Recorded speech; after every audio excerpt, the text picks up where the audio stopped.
tudo bem com vocês? Nós vamos dar continuidade ao trabalho que nós começamos de reflexões sobre a alfabetização da Emília Ferreiro. Essa é a parte 2. Nós vamos falar sobre o trabalho dela intitulado A Compreensão dos Sistemas de Escrita, Construções Originais da Criança e Informação Específica dos Adultos.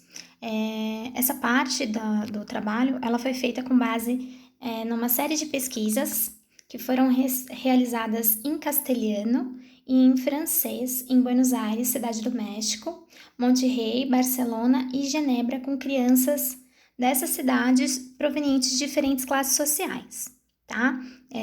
Por que é importante a gente ressaltar isso? Porque o que a pesquisa dela vai evidenciar é que o processo, independente do local e do idioma ali, ele era similar. O que ela vai apresentar é o que ela encontrou de igual, tá? Então, ela vai defender, ela fala no trabalho anterior, ela também fala muito sobre a interpretação e a produção de texto começar antes da fase de escolarização. Como a criança está dentro de um mundo que tem letras, tem números e as pessoas leem e escrevem cotidianamente, mesmo antes de entrar na escola, a criança tem contato com tudo isso e ela começa a levantar hipóteses, ela começa a manipular esses gêneros textuais, embalagens, rótulos, livros, e ela pensa sobre a escrita. E aí o que ela fala? Ela volta a repetir que dentro da escola o processo de alfabetização ele é reduzido a um conjunto de técnicas perceptivo-motores. Lembra? Percepção visual auditiva e a questão da motricidade.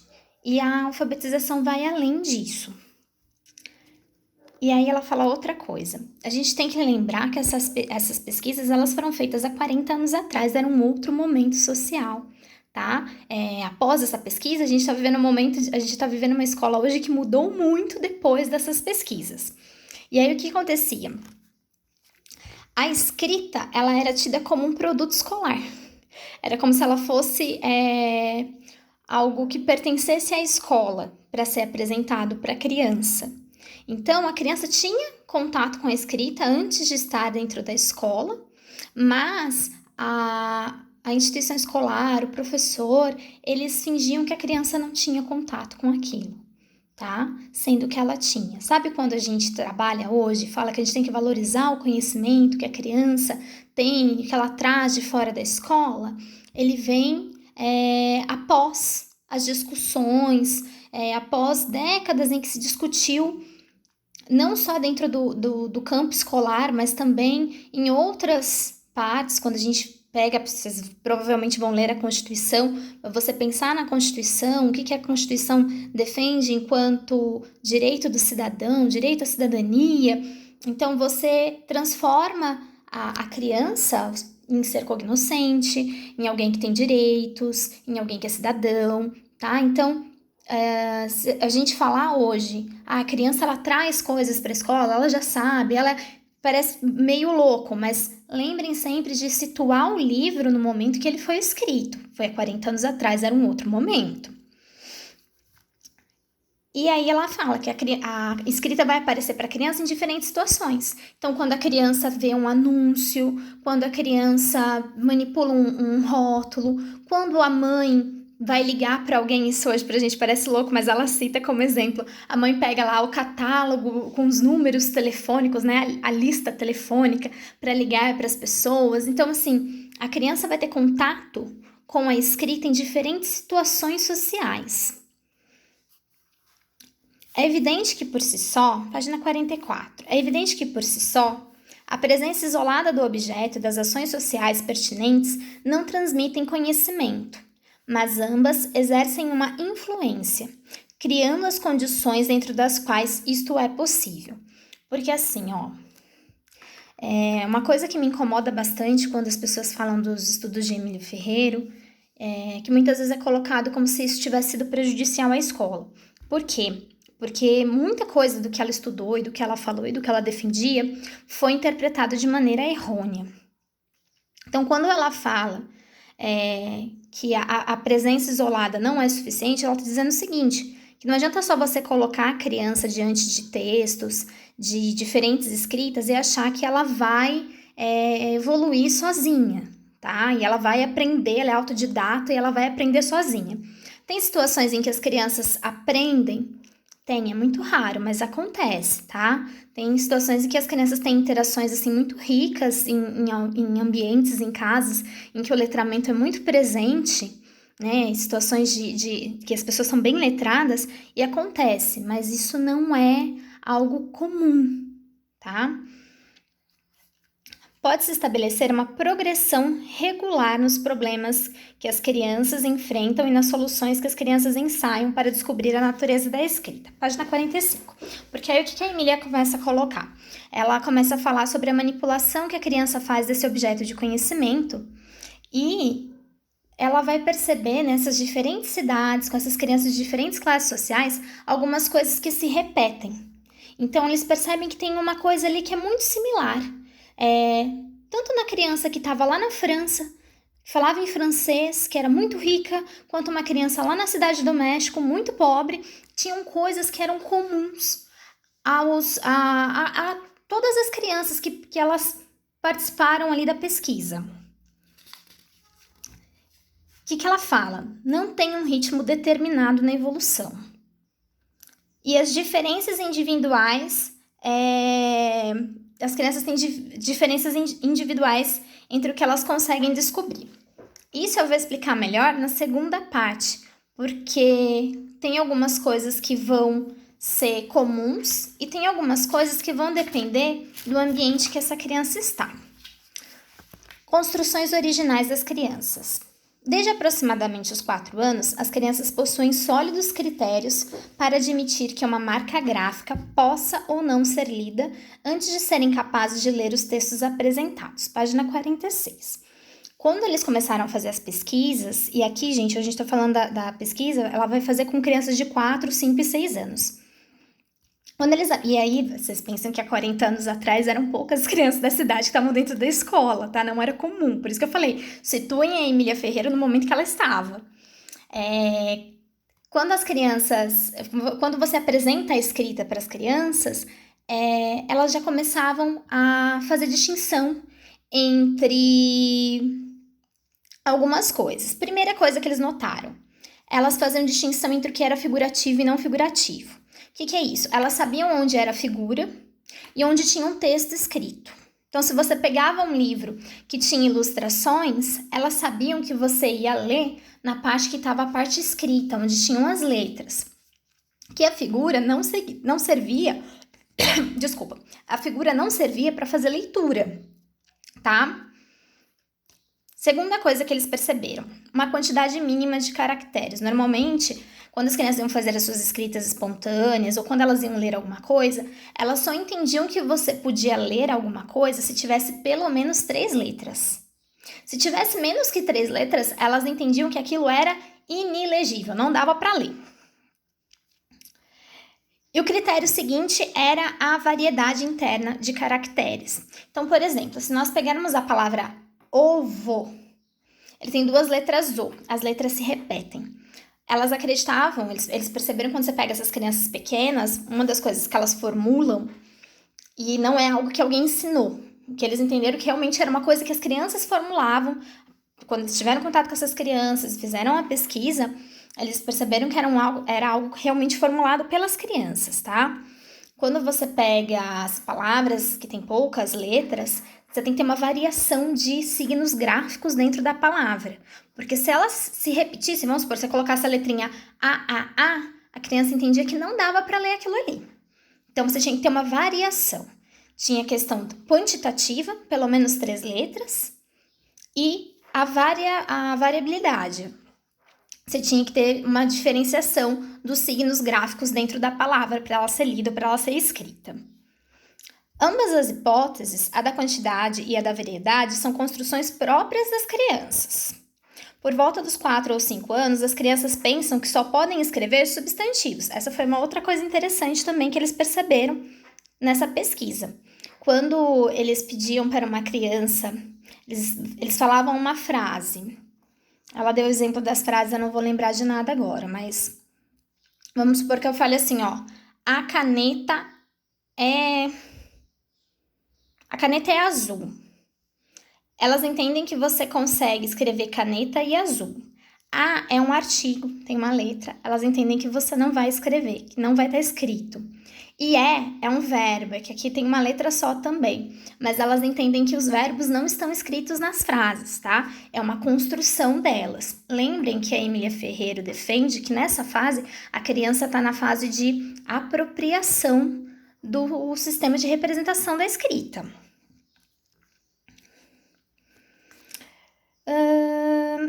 Outra coisa também interessante que ela aponta. Tem algumas crianças, durante essa pesquisa, que fica claro para elas que você consegue ler apenas quando há presença de uma ilustração, quando você tem uma imagem próxima à escrita. E é algo legal, porque o que eles perceberam? A criança sabia que só tinha o texto onde estavam as letras. Ela sabia que não dava para ler a figura, mas elas entendiam que dava para você interpretar a figura. Mas para ter algo escrito, tinha que ter um desenho. E é legal quando a gente faz uma reflexão sobre isso, porque quando a gente pensa na história do sistema de escrita, em como que isso foi feito, e a gente puxa pela memória, né? A escrita egípcia, quando ainda a escrita cuneiforme, quando eles ainda usavam desenhos mesmo, as formas gráficas eram diferentes, né? Hoje a gente usa letras, mas quando você pensa no passado que você tinha imagens, olha como faz sentido quando a Emília Ferreiro fala sobre um sistema de representação. E aí a criança entende que você vai ler a letra, mas você precisa ter uma imagem. Olha que bacana, vocês já pararam para pensar sobre isso?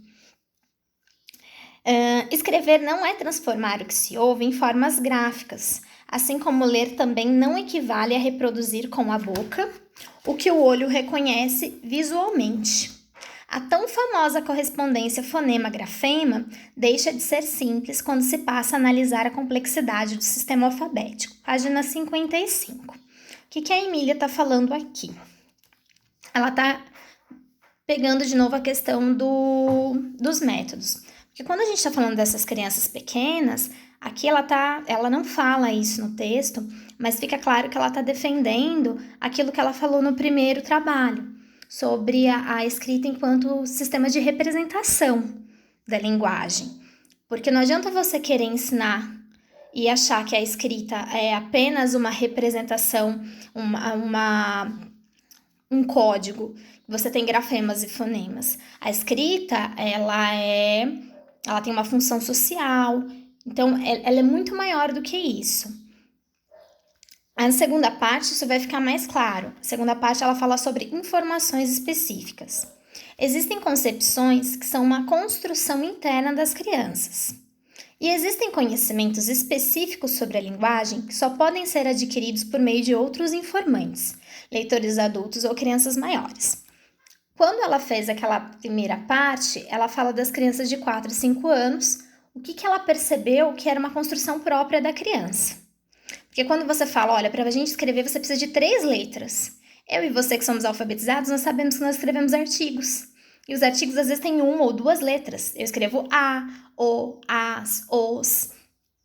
Então, essa não é uma coisa que um adulto ensinou para a criança. Aquilo é uma construção individual dela.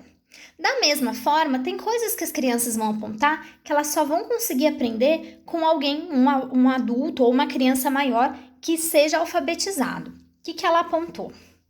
Que cada letra tem um nome específico.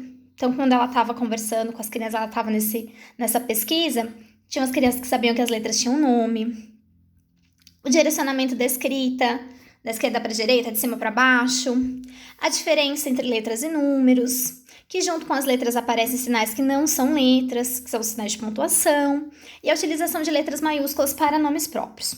Tudo isso, a criança só vai aprender se alguém ensinar, tá? Isso aqui não é uma construção que a criança vai fazer a partir do contato com os textos. Isso aqui ficou claro para ela que as crianças sabiam porque alguém havia ensinado.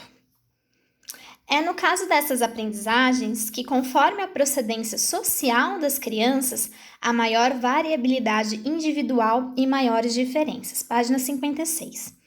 O que eles perceberam quando eles estavam fazendo essa pesquisa? Tinha algumas coisas que eram concepções internas da criança, mas tinham coisas que as crianças só iam saber em contato com outros leitores. E aí, eles perceberam o papel crucial que tinha. Não vou dizer que... Não vamos dizer crucial, mas assim, que tinha um papel importante a condição financeira daquela criança. Porque as crianças que vinham de famílias marginalizadas eram crianças que não tinham acesso, ou que tinham um acesso muito restrito a suportes textuais e a situações relevantes de leitura e de escrita no dia a dia. E isso afetava o tanto que a criança aprendia sobre o sistema de escrita. Com 4 ou 5 anos, a orientação convencional para a leitura não está presente. Então, o que eles perceberam? Independente da classe social, com 4 ou 5 anos, a orientação, a criança entender que você escreve no nosso sistema, né? Da esquerda para a direita e de cima para baixo, a criança ainda não tinha concretizado aquilo. Mas, por volta dos 5 ou 6 anos, a direção da leitura já é conhecida por algumas crianças. Então, eles perceberam que entre 4 e 5 anos a criança ainda não tinha essa noção do direcionamento, mas com 5, 6 anos, algumas crianças já apresentavam esse conhecimento. Só que aí, o que eles perceberam? Uma diferença na distribuição das respostas de acordo com a procedência social dos sujeitos. Por quê? As crianças mais pobres, que não tinham acesso a um ambiente de letrado, era menor o índice de crianças ali que sabiam a direção da escrita. Enquanto as crianças que vinham de classe média sabiam o direcionamento da escrita. Por quê? Porque elas tinham convívio com pessoas que faziam leitura dentro de casa.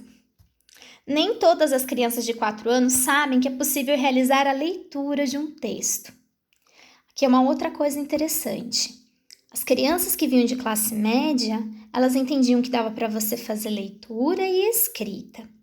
As crianças menores que não tinham esse contato, elas achavam que dava para você escrever, mas elas não entendiam que dava para ler. Por quê? Quando a gente vai fazer uma leitura, você lê, eu vou ler para vocês, ó. No desenvolvimento que temos estudado, aparece, pois, uma série de concepções. Então, eu li um pedacinho aqui. Eu fiz a leitura, mas eu não alterei o meu objeto. Não fez nenhuma mudança, nenhuma modificação. Enquanto que para a escrita... Um papel aqui. Enquanto que para a escrita, eu vou... Olha lá. Eu tinha um papel limpo, eu escrevi, eu deixei uma impressão.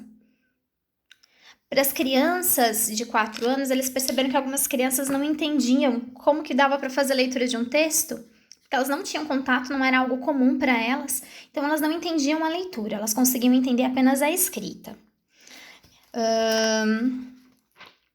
Reconhecer a escrita que deixa marcas, né? Você faz uma modificação do objeto, mas não a leitura, que não produz resultado observável sobre o objeto. Bastam poucos exemplos para se entender que classe de atos chamamos de escrever, mesmo não entendendo essas marcas ou seus significados. Mas são necessários inúmeros exemplos para se entender a classe de atos denominados ler. Então, para a criança que não tinha contato, ela não entendia o que era a leitura. Se ela não tinha um adulto que fazia leitura para ela, se ela não tinha um pai que lia um jornal, uma família que trocava carta, trocava correspondência e lia essa correspondência, o fax, ela não conseguia, para ela era mais difícil entender o que significava fazer uma leitura. A escrita, ela até entendia, você começava a mostrar que você fazia os sinais gráficos, podia não ter nenhum sentido para ela, mas ela entendia o que era o ato de escrever. Mas o ato de ler para a criança era algo muito abstrato, quando ela não tinha contato no ambiente letrado. Foi uma coisa relevante que a pesquisa mostrou.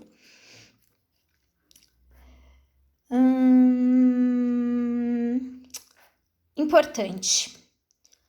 Hoje no Brasil nós temos políticas de distribuição de livros, de obras literárias para as escolas, tá? E começa na educação infantil. Por isso mesmo, quando nós estamos na escola pública, não é incomum você ter famílias que são analfabetas ou que são semi-analfabetas ou que não fazem um uso tão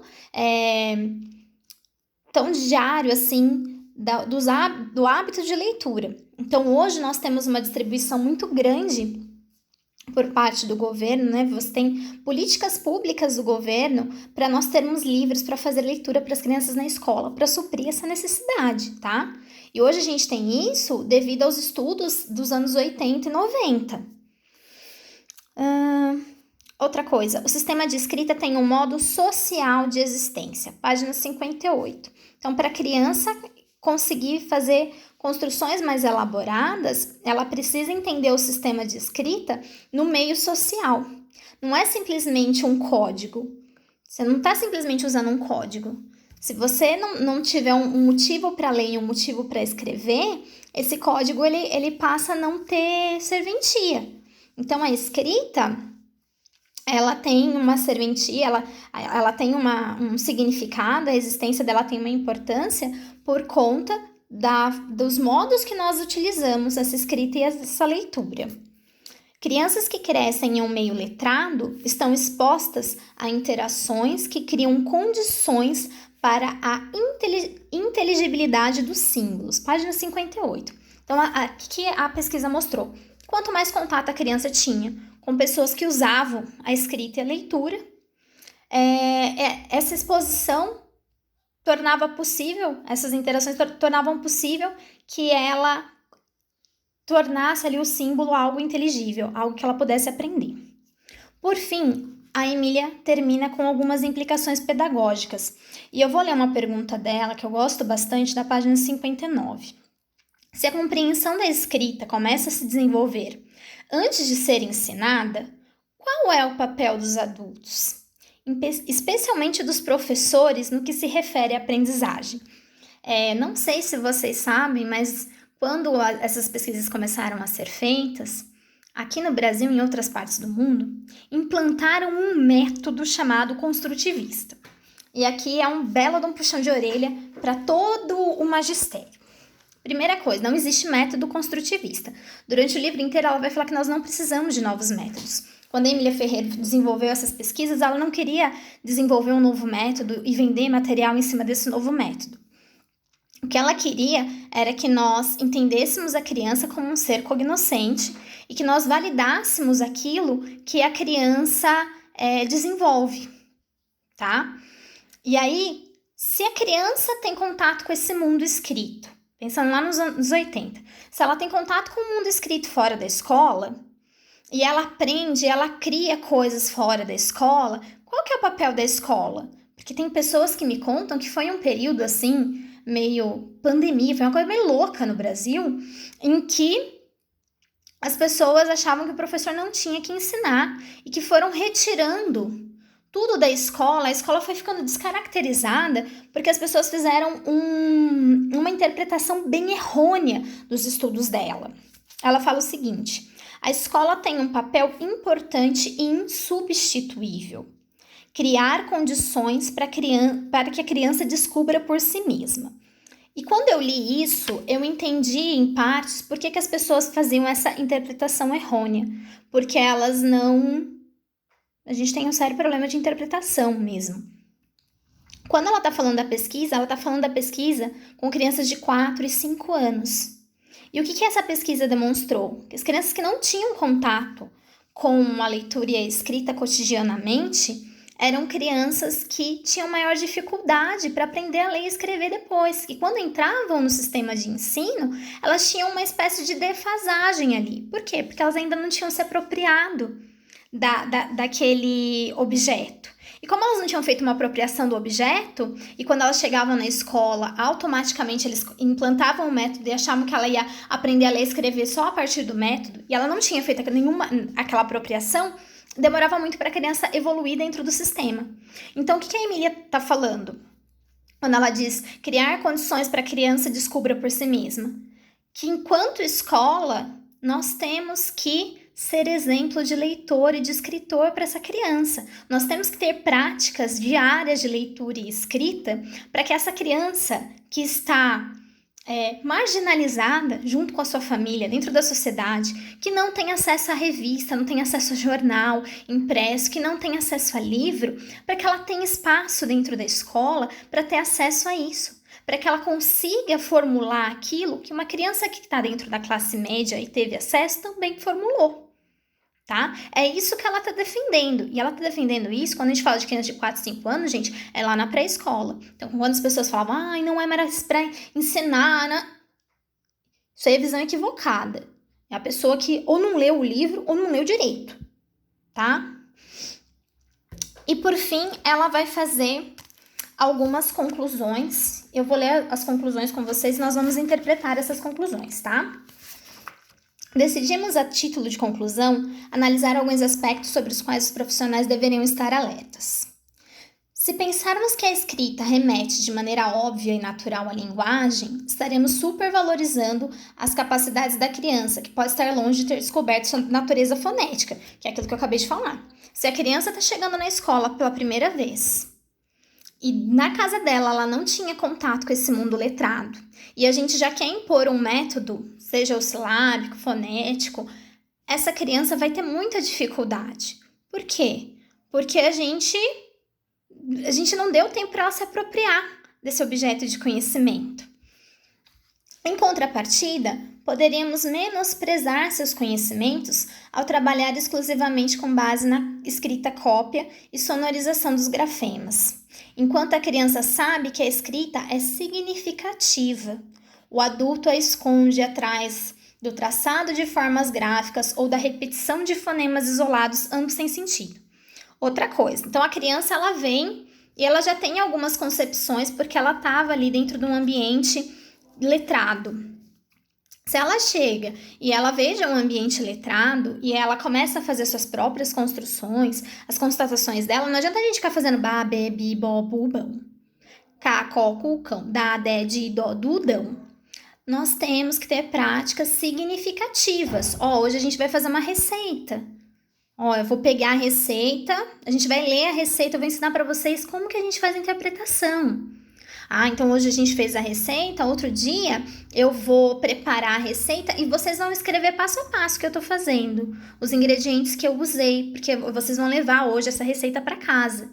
Isso é a gente dar significado para a escrita, que são coisas que nós fazemos hoje. Lembra de quando a gente falou sobre as práticas, que ela falava que as práticas bem feitas, elas eram melhores do que os métodos? Isso é significativo. Você pegar e fazer a criança copiar todo dia um cabeçalho, que todo dia ela fica copiando o nome da escola, e às vezes a criança demora 30, 40 minutos para copiar aquilo, e você fala, nossa, ele demora 30 minutos para copiar. Que beleza! Você vai ficar 4 horas só com essa criança? 1/8 do tempo ela fica copiando a mesma coisa todo dia. E o que teve de significativo? Repense sua prática. Ao tratarmos como ininteligível a produção escrita da criança, na medida em que não se aproxima da escrita convencional, estaremos desvalorizando seus esforços para compreender as leis do sistema. Então, se a criança, e aqui é especialmente para o pessoal da educação infantil, se a criança começa a escrever, ela faz aqueles sinais que para a gente são ininteligíveis mesmo, porque a gente espera ler letras, mas ela está fazendo o esforço dela. Ali, ela está numa fase de construção interna. Isso tem que ser valorizado. E ela dá um exemplo muito bonito. Imitando a mãe que age como se o bebê estivesse falando quando produz seus primeiros balbucios, o professor teria que aceitar as primeiras escritas infantis como amostras reais de escrita e não como puros rabiscos. Então a criança está rabiscando? Não, gente, é igual um bebê quando está aprendendo a falar. A gente não valida? Ele está balbuciando, a gente não valida o que ele está fazendo? Então ele tá e ele tá apontando, a gente fala, você quer água? Ele falou alguma coisa? Ele não falou. A mesma coisa com a escrita infantil. É um esforço da criança. Você não vai virar pra ela e falar, nossa, é um monte de risco. Não, é uma letra. O que tá escrito? O que você queria falar? Você vai validar aquilo com a criança. Interpretar em termos de certo ou errado Em relação ao modelo adulto, que é o modelo adulto, quando ela fala, está falando de nós que somos alfabetizados, os esforços iniciais para compreender é negar-se a ver os processos e interações que possibilitam a avaliação dos resultados. Porque hoje, gente, quando nós fazemos avaliação diagnóstica, e aí nós fazemos um acompanhamento, a gente vai analisando a escrita da criança, e aí a gente valida hoje, né? Então hoje você olha e fala, ela está em tal estágio de evolução. Nessa época, isso não era feito. Então, se a criança ia escrever livro e ela colocava um i e um o, isso não era validado, isso não era entendido como escrita, tá? A ênfase na reprodução de traçados reduz a escrita a um objeto em si, de natureza exclusivamente gráfica. Insistir na correspondência fonema-grafema é apresentar a escrita como espelho dos espectros sonoros da linguagem. Ele nem reflete apenas os fonemas e nem é um objeto opaco. É um produto de uma construção mental da humanidade a partir de uma tomada de consciência das propriedades da linguagem. Como todo sistema simbólico impõe regras de representação que têm sentido dentro do sistema. Pensemos na direção convencional da esquerda para a direita, na utilização de maiúsculas na separação de palavras e assim por diante. Então não adianta só você ficar ensinando o traçado, tem outras coisas além disso, tá?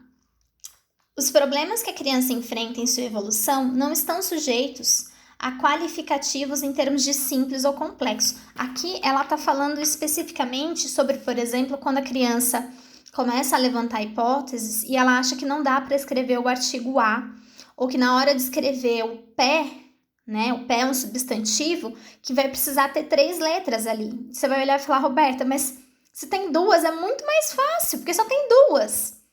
Você fala isso porque você já entendeu como funciona o sistema.